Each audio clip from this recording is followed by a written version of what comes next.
नमस्कार दोस्तों। अगर आप 2026 में न्यूजीलैंड मूव होने का प्लान बना रहे हो और आप किसी भी ट्रेड बैकग्राउंड से हो, जैसे प्लम्बर, इलेक्ट्रीशियन, मेसन या गैस फिटर, तो ये वीडियो आपके लिए काफ़ी इंपॉर्टेंट है। इंटरनेट पर आपने सुना होगा न्यूजीलैंड में ट्रेड्स की डिमांड बहुत ज़्यादा है। आवरली रेट्स काफ़ी हाई हैं अगर हम दूसरे कंट्रीज के साथ उसका कंपैरिजन करते हैं तो। लेकिन रियलिटी क्या है? सिर्फ डिमांड और सैलरी देखना काफ़ी होता है? इस वीडियो में मैं आपको रियल ट्रेड जॉब रियलिटी बताने वाला हूं।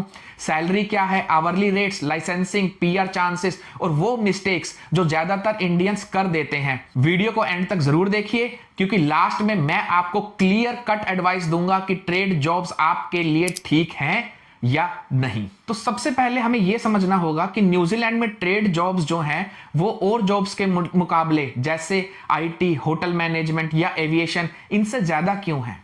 तो देखिए, इसके पीछे जो सबसे पहला रीजन है वो है यहां पर जो मैंने भी ऑब्जर्व किया है कि पिछले 5-6 साल से हाउसिंग की हमेशा ही शॉर्टेज चल रही है। तो न्यूजीलैंड में नए हाउसेस जो है वो कंटिन्यूअसली डेवलप हो रहे हैं। ठीक है, तो उसके लिए जो है बहुत सारी लेबर की जरूरत है, ट्रेड जॉब्स की जरूरत पड़ रही है। तो इस वजह से ये जो ट्रेड जॉब्स है हमेशा बढ़ती ही जा रही हैं। दूसरा रीजन है कि इंफ्रास्ट्रक्चर प्रोजेक्ट्स का बढ़ना, तो ब्रिजेस, कमर्शियल बिल्डिंग्स, रोड्स, तो ये सब यहां पर बढ़ता जा रहा है। तो देखिए, जैसे जैसे यहां पर इमिग्रेशन होगा या फिर पॉपुलेशन बढ़ेगी तो इंफ्रास्ट्रक्चर तो चाहिए ही होगा, और ये सारी ट्रेड जॉब्स जो है वो इंफ्रास्ट्रक्चर से कहीं ना कहीं रिलेटेड है। तो इसलिए यहां पर ट्रेड जॉब्स की जो डिमांड है वो घटने की जगह बढ़ती जा रही है। और जो तीसरा रीजन है वो है एजिंग वर्कफोर्स। बहुत सारे लोकल ट्रेड्स पीपल यहां पर रिटायर हो रहे हैं और बहुत सारे लोग यहां से कंट्री छोड़ करके दूसरे कंट्री जैसे ऑस्ट्रेलिया या यूरोप में कहीं पर जाकर के मूव हो जाते हैं। तो ये भी एक बहुत बड़ा रीजन है जो कि ट्रेड जॉब्स के जो लोग हैं उनकी मात्रा यहां पर घटती जा रही है और नए लोगों को हमें यहां पर बुलाना पड़ता है। लेकिन हमेशा याद रखिए, डिमांड का मतलब ये नहीं कि आप सीधा ही हाई सैलरी से ही स्टार्ट करोगे। तो आपकी जो सैलरी है वो कहीं ना कहीं आपके वर्क एक्सपीरियंस पर ही डिपेंड करेगी। तो देखिए, जो यहां पर ट्रेड जॉब्स होती हैं, जो उनकी सैलरीज या वेजेस होते हैं वो इंडिया के मुकाबले काफी डिफरेंट होते हैं। मैं सिर्फ कम या ज्यादा में बात नहीं कर रहा, मैं आपको बताना चाह रहा हूं कि यहां पर जो वेजेस हैं ये पर आवर मिलते हैं, रादर देन आपको जो दिन में वहां पे मिलता है या फिर आपको मंथली वेजेस मिलते हैं। पर आवर का मतलब यह है कि अगर कोई एक प्लम्बर है, उसने 1 घंटा कोई काम किया तो उसको जो है 40 से 50 या जो भी उसका आवरली रेट है वो मिलेगा। वो 150 या $200 पर आवर भी हो सकता है, मगर ज्यादातर 40 या 50 से शुरू हो जाता है और एक्सपीरियंस के हिसाब से आवरली वेज मिलता है। तो अगर जैसे कि क्या होता है कि जैसे हम लोग इंडिया में किसी को कहते हैं कि हमें एक टैप बदलवाना है, तो प्लम्बर आता है 200-250 रुपए लेकर के चला जाता है।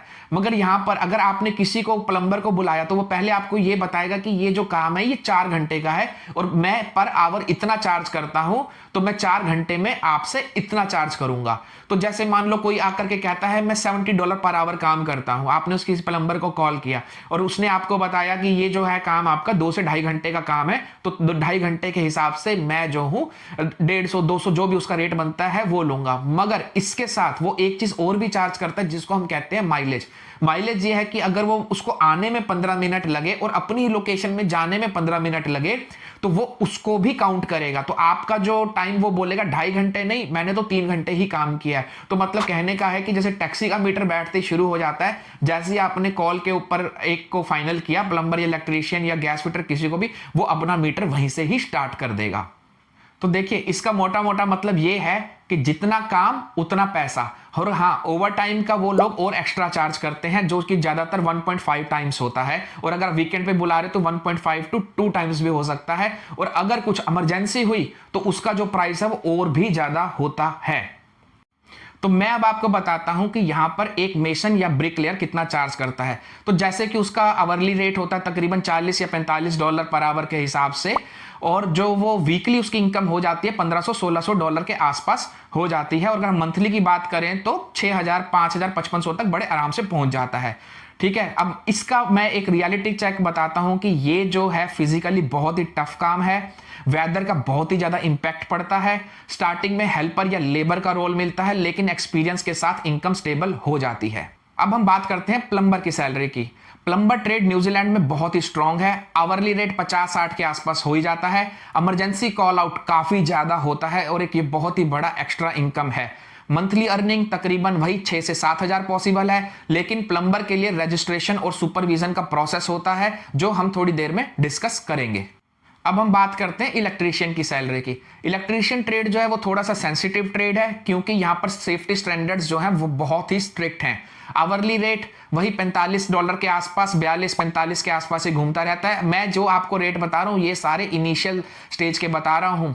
इंडस्ट्रियल इलेक्ट्रीशियन ज्यादा कमा सकते हैं। इंडियन एक्सपीरियंस डायरेक्ट एक्सेप्ट बिल्कुल नहीं होता, क्योंकि यहां पर इलेक्ट्रीशियन के काम के लिए लाइसेंसिंग जो है वो बहुत ही मैंडेटरी है। स्टार्टिंग में सुपरवाइज्ड वर्क मिलेगा, लेकिन लॉन्ग टर्म के साथ ट्रेड काफी ज्यादा अच्छा काम मिलना आपको शुरू हो जाएगा। मैं आपको गैस फिटर के बारे में बताता हूं। जो गैस फिटर है वो काफी हाई डिमांड जॉब है यहाँ पे, और मैंने यहां पर देखा है कि लो सप्लाई है काफी इस जॉब ट्रेड के अंदर।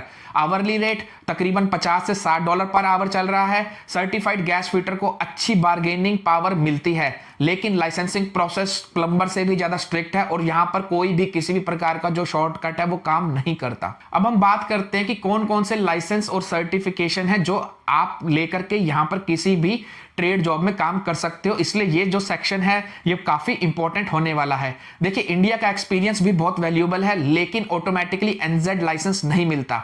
यूजुअली यहां पर आपको एक प्रोसेस के थ्रू गो थ्रू होना पड़ता है, जिसमें आपकी स्किल्स असेसमेंट होती है, सुपरवाइज्ड वर्क करना पड़ता है, लोकल स्टैंडर्ड की ट्रेनिंग करनी पड़ती है। इसका मतलब है कि आपको यहां पर आने के बाद अपना टाइम और मनी दोनों को ही इन्वेस्ट करना पड़ेगा। अगर आपको कहीं पे कॉल पे कोई भी एजेंट बोल देता है कि आपको डायरेक्टली लाइसेंस मिल जाएगा, तो आप यहां पर अलर्ट हो जाइए। इनिशियल मंथ में आपका लोअर रेट या असिस्टेंट रोल ही अपनाना पड़ेगा, और आपको यहां पर आकर के सर्टिफिकेशन और लाइसेंस का भी इंतजाम करना पड़ेगा। और अब बात आती है सबसे बड़ी क्वेश्चन की, क्या यहां पर पीआर की पॉसिबिलिटीज हैं after spending few years in a trade job. देखिए, ट्रेड वर्कर के लिए पीआर पॉसिबल है, लेकिन गारंटी नहीं है। फैक्टर्स जो मैटर करते हैं वो है आपके एम्प्लॉयर का आपको सपोर्ट चाहिए, सिटी कौन सी सिटी पे आप किस लोकेशन से अपना पीआर अप्लाई कर रहे हो, स्किल डिमांड लिस्ट में है कि नहीं है, और आपकी जो वर्क हिस्ट्री है न्यूजीलैंड में वो क्या है। Trade jobs long term strategy है, कोई भी किसी भी प्रकार का ये शॉर्टकट नहीं है। तो देखिए, लोग जो इंडियन सबसे बड़ी यहां पर मिस्टेक करते हैं वो ये करते हैं, वो सिर्फ एक सैलरी के माइंडसेट से आते हैं, लाइसेंस को बहुत लाइटली ले लेते हैं, फिजिकल वर्क लोड को अंडर एस्टिमेट करते हैं। स्टार्टिंग स्ट्रगल के लिए प्रिपेयर्ड हो जाना कि ट्रेड जॉब्स रिस्पेक्ट और पैसा दोनों देते हैं, लेकिन पेशेंस आपको काफी चाहिए। तो देखिए, अब मैंने आपको जो भी सैलरीज बताई हैं ये मैंने आपको इनिशियल के हिसाब से बताया कि जब आप यहां पर आओगे तो आपको $50-60 पर आवर के हिसाब से काम मिलेगा। मगर 2-3 साल के बाद एक्सपीरियंस होने के बाद जब आप इंडिपेंडेंट हो जाओगे तो आपको जो है काम मिलना शुरू हो जाएगा $150 से $200 पर आवर, और कॉल आउट में तो वो काफी एक्स्ट्रा चला जाता है।